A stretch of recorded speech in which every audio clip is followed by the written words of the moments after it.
made plans to borrow the magic magnifier the next day. They kept it in town hall in a closet. All we had to do was walk in and take it, or at least that's what we thought. When Livy and I snuck into town hall to find the magic magnifier, we had no idea which closet they might be keeping it in. So we started to look around. We went in the front door like we were just visiting. Town hall has all kinds of rooms and things.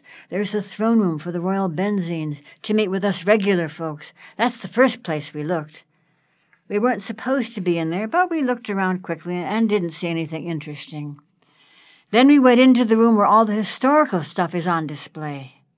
We decided to start looking for the magic magnifier in there. We saw the atom family tree that shows that all atoms, no matter what kind of atom, are related in some way.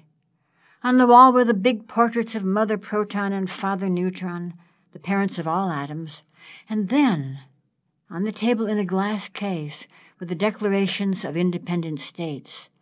Livy and I started looking around at all the historical stuff, pretending we were interested so no one would notice us. "Livy, do you see it?" I whispered. "No, shh, shh, keep your eyes open. It has to be here somewhere," she whispered back. Then we noticed a couple of mean old borons standing next to a little door. It was a tiny door, just big enough for a carbon to fit through. Carbons are smaller than me, but I thought I might be able to squeeze through if I could get past the borons. Borons are really stupid, but also really mean and ugly and smelly. They have great big noses and snarly teeth and disgusting stuff slobbering out of their mouths. That's why they make good guards. No one wants to go near them. They're also really hard to move. It seemed really weird that they were guarding that door. "Do you think it's behind that door?" Livy asked. "It might be," I said. "Why else would they have borons guarding that door?" "I'll distract them, and you sneak in the door," Livy said. "I won't be able to fit through, but you should be okay." "Wait," I said. "What if the borons catch you and decide to keep you? What do we do then?" You're right," Livy answered. "What if they catch me?" We got to think of another way." It was Livy's electron, Ella, who came up with the brilliant plan. You see, we can only talk to our own electrons, not other atoms' electrons. So, like, I can talk to my electron, Ernie, but I can't talk to Livy's electron, Ella. Now, the idea was that Ella and Ernie would try to convince the boron's electrons that the borons had to go and check out the throne room because they heard a noise in there. Ella and Ernie told our electrons to go join with the boron's electrons. Within a blink, we saw those little buggers' cloud shrink up to a little gnat and fly off to the boron cloud. Like I said, borons are really dumb. Their electrons can make them do anything, and it was easy for ours to join in with them.